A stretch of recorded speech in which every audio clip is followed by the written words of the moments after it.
Hi everybody, welcome back.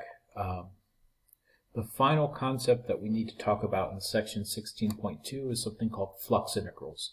And this is different from the types of integrals we've talked about before.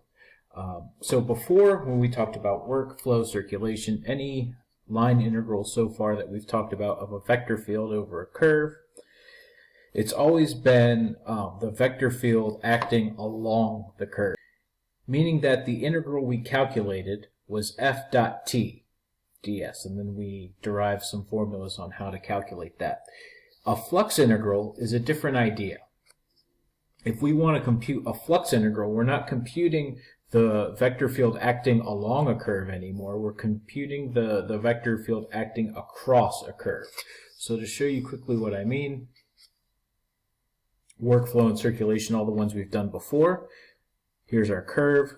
These blue vectors represent some vector field f that we want to integrate, and here these red vectors, these are tangent vectors. So this was the dot product of the blue and the red vectors gave us the work or the flow or the circulation along a curve. If we want to compute the flux, then what we're going to measure is, instead of dotting the force with the tangent vectors, we dot the vector field with the normal vectors, and that gives us the vector field acting across the curve rather than along the curve. Okay, now we're not going to do this for every single curve. We're actually going to restrict the kind of curves that we talk about quite a bit. We are only going to calculate flux integrals for simple closed curves in the xy plane. So we're only going to be dealing with two-dimensional vector fields for now.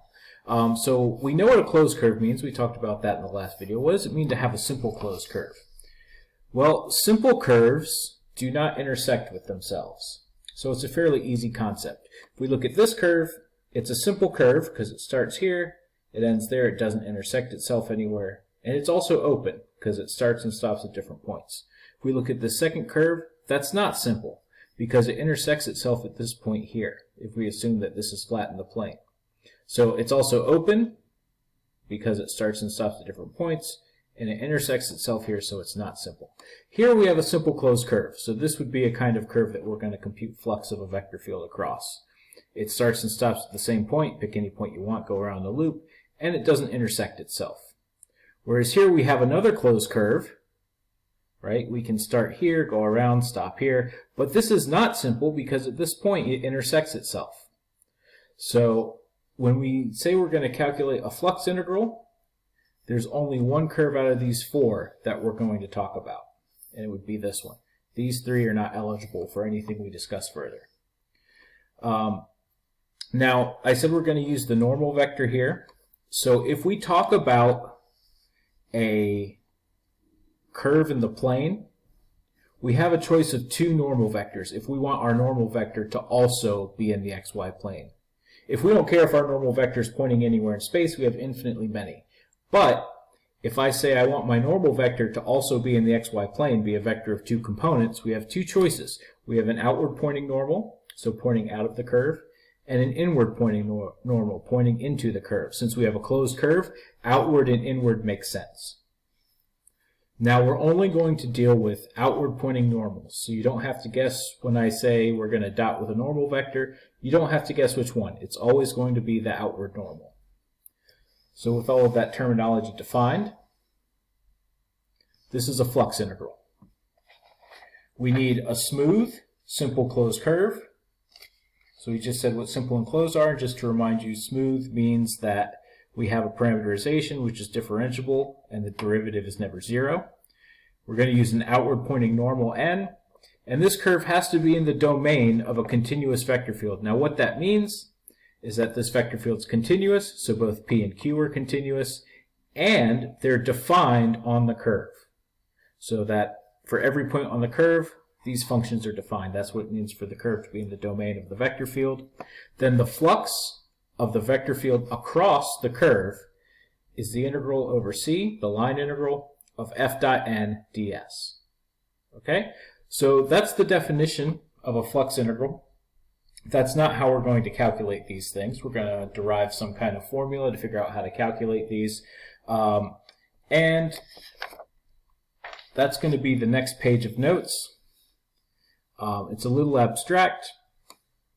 And if you want to just tune out for 5 minutes until I get to the punchline of how we actually do these things, I don't blame you. But if you're curious about how these things work and how we derive it, I'm going to go through that now. So, we need one more assumption that we're always going to assume when we do flux integrals, is that we're going around the curve counterclockwise, right? If we're doing a line integral, we need to know which way we're traversing the curve. We need an orientation. So we're always going to assume a counterclockwise orientation, and that's called a positive orientation. I don't think they call it a positive orientation in this section in the book, but later on, a couple sections from now, we're going to call these things positive orientations. Okay, so we have this simple closed curve that we go around counterclockwise, and it's in the xy plane. So now I'm going to think of this curve in 3 dimensions, but still in the xy plane. So I'm just drawing a z-axis here. This curve is still in the xy plane, and I can draw, at any point on the curve, I can draw 3 mutually orthogonal vectors. The tangent vector, the unit tangent, which if I have a parameterization I can find. The normal vector, which I'm actually going to need to compute my flux because it's f dot n. And this k vector is the unit vector going in the z direction. So that's a constant vector. That's just 0, 0, 1. So at any point I can draw that. And all 3 of these vectors are orthogonal to each other. Now, if I have a parameterization for this curve, I can figure out what t is. Right? It's r prime divided by the magnitude of r prime. K, I always know. It's just a constant vector. What I need to figure out is n. So if I have 2 vectors, and I want to find a third vector orthogonal to the first 2, what do? I compute a cross product. Before I get to the cross product, we need some details on how I'm defining t and how I'm defining my parameterization. We're going to assume for now that c is parameterized with respect to arc length. So we have some parameterization for the curve. It's 2-dimensional because it's in the xy plane. X of s, y of s. I could put a 0 here for the third component, and it would still be the same curve because it's not going in the z direction at all. Now, in practice, you don't have to parameterize with respect to arc length. We talked about how to do this when we finished up chapter 13, but when you get to actual problems, you don't have to parameterize with respect to arc length. This is just something I'm going to assume for the derivation. If I've parameterized with respect to arc length, then I can write the tangent vector as dx ds. Just take this derivative with respect to arc length. Dy ds, this derivative with respect to arc length. And I'm going to, if I need a cross product, you only take cross products of 3-dimensional vectors, so I am going to put this 0 here. Right? This tangent vector is in the xy plane, so I get these 2 derivatives and a 0, because it's not going in the z direction at all. Now I'm going to compute this cross product. You have to use the right-hand rule. Do I do t cross k or do I do k cross t? Well, if I want the outward pointing normal, I take my right hand, put the edge of my right hand on t, so I can curl my hands towards k. That's going to give me the outward pointing normal. If I did k cross t, I would have to put my hand on k, curl around towards t. That's going to give me the inward pointing normal. So to get the outward pointing normal, I have to do t cross k. So t is dx ds dy ds 0, k is 0, 0, 1. I take my cross product. The first component is dy ds. The second component is negative dx ds. And the third component is 0. So there's my normal vector. And it makes sense to get a 0 here because our normal vector we still want to be in the plane. So there should be a 0 here. Okay. Now I have my vector field, PQ. Those are 2 functions of 2 variables that make up my vector field. I have the normal. We just get rid of the 0. dy ds negative dx ds. And we compute our flux integral. It's the integral over the curve of f dot n ds. Now I can represent f as p and q. The normal vector I can represent as dy negative dx ds. And let's just compute this cross product. So p times dy ds minus q times dx ds.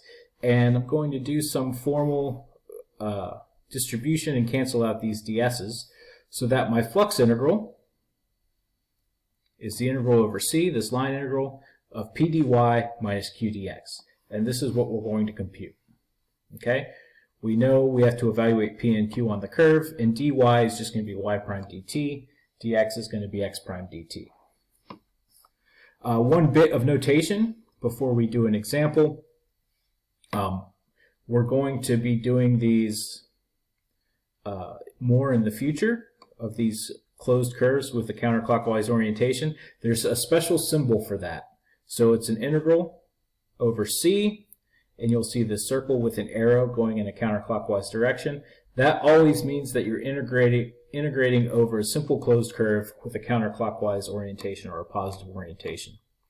So we're assuming all of that when we compute these fluxes, that we have a simple closed curve with counterclockwise orientation. And so that is our flux integral. Now, just to make these ideas more concrete,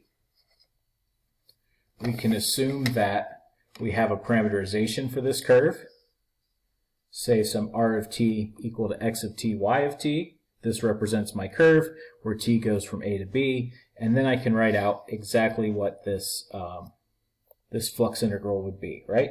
I'm integrating from a to b. I plug my curve into p. dy is y prime t dt. Again, y is coming from my curve.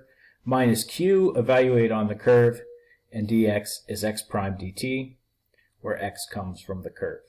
So this is what we compute when we compute a flux integral. Okay? And here, to the next step, I've just factored out the dt. It's really the same thing, right? Instead of doing two integrals, I just do one integral, put the dt at the end. But they're the same. Okay, let's do an example. I want to compute the flux of x minus y, x plus y. So I have a vector field with two components across the circle of radius 2 centered at the origin. So I need a parameterization. We talked about how to parameterize a circle centered at the origin in the last video. That had a radius 3. If we have a radius 2, it's the same thing. We just multiply by the radius. So if we want to parameterize this circle, it's 2 cosine t, 2 sine t. This automatically gives us a counterclockwise orientation. We're going around the circle counterclockwise, and t goes from 0 to 2 pi. T can really go from any two values you want as long as they're 2 pi apart. You're still going to go around that circle once. Okay, so 2 cosine t is our x. I'm going to need x prime. That's negative 2 sine t. 2 sine t is y. I'm going to need y prime. That's 2 cosine t. Okay, what else do I need? I need my vector field evaluated on the line. And so let's look at that. So for x, I plug in 2 cosine t. For y, I plug in 2 sine t. So x minus y becomes 2 cosine t minus 2 sine t. And x plus y becomes 2 cosine t plus 2 sine t. This is my p of x of t, y of t, and my q of x of t, y of t that I plug in to my flux integral. Now to compute the flux integral, I'm just plugging everything in at this point. This is what the general flux integral looks like, p dy minus q dx. I'm integrating from 0 to 2 pi, because those are the bounds of my t parameter. X minus y, 2 cosine t minus 2 sine t, times dy, which is y prime, which is 2 cosine t, minus q, which is 2 cosine t plus 2 sine t, dx, which is x prime, negative 2 sine t dt. There's my integral. From here, this was probably a Calc 2 problem, not a Calc 1 problem, but maybe it was. Depends on how they split these things up. So now I can just distribute everything, multiply everything together. That's going to give me 4 cosine squared minus 4 sine cosine plus 4 sine cosine plus 4 sine squared. These middle terms cancel out, which is nice. I can factor a 4 out, and it's the integral from 0 to 2 pi of sine squared plus cosine squared dt. But this is just 1. So really I'm integrating 1 with a 4 outside. So if you integrate 1 over an interval, it's just the length of that interval. So this is just 4 times 2 pi, which is 8 pi. If you want to go ahead and integrate this, right, this is going to be 4t evaluated from 0 to 2 pi. You still get 8 pi either way. So this is the flux of the vector field x minus y, x plus y across that circle. Okay? So everything, this example and everything prior to that, we're talking about a counterclockwise orientation. What if the curve is being traveled in a clockwise direction? So this is called a negative orientation. Well, if that's the case, you can still compute the flux integral, but you just multiply your answer in the end by negative 1. So it's the same thing we talked about with the other line integrals of vector fields. If you change the orientation of your curve, you multiply by -1. So here we see, with this new notation of a closed curve counterclockwise orientation of f dot n ds, this is negative the curve with a clockwise orientation of f dot n ds. You get the same number, just with the opposite sign. Okay. One more thing. Does the sign of our answer tell us anything about the flux? So when we did line integrals of vector fields across curves, the sign told us something. And if you look and you remember what a dot product, what the angle between the two vectors tell you, we should get some information here. So here I have a blue curve. These blue vectors are the normal vectors, and the red vectors are our vector field, our force field. So we know that this should be some positive number because it's an acute angle. Something like this should be a negative number because it's an obtuse angle. And then this should be 0 because it's a right angle. But we're integrating over the entire curve. So we're adding up the contributions of all of these dot products. So what do the signs of our flux integrals tell us? First, if we have a closed curve, it contains some region, right? There's some interior to this curve. Let's assume that we have particles all inside this region, outside of this region, and on the curve, and the vector field, the force field F, is moving these particles in some direction, right? That's what F does. It's moving things. Now, if my flux integral is positive, that means in general F is pushing things out of this region inside the curve. And so what I've drawn here, all of my red vectors representing F are coming outside of my region. They're all making acute angles with the normal vectors, so they're all going to be positive. In general, they don't have to all be positive. If the integral is positive, it's just more is going out than is coming in. If my flux is negative, then the opposite's happening. More is coming into this region than is leaving the region. Now, the way I've drawn it here, everything is coming in. So you have all of these obtuse angles, which give you negative dot products. So this is definitely going to give us a negative flux. But in general, we just have that more is coming in if your flux is negative. If the flux is 0, we could have the case that the vector field F is orthogonal to all of these normals. That's possible. But in most cases, what's happening is the amount of particles F is pushing into the region is the exact same as the amount of particles F is pushing out of the region. So we have the same amount coming in that's going out. That's how we get 0 flux. Okay, well that's it for section 16.2, and that's going to be it today. And when we start back, we'll talk more about different properties of these line integrals.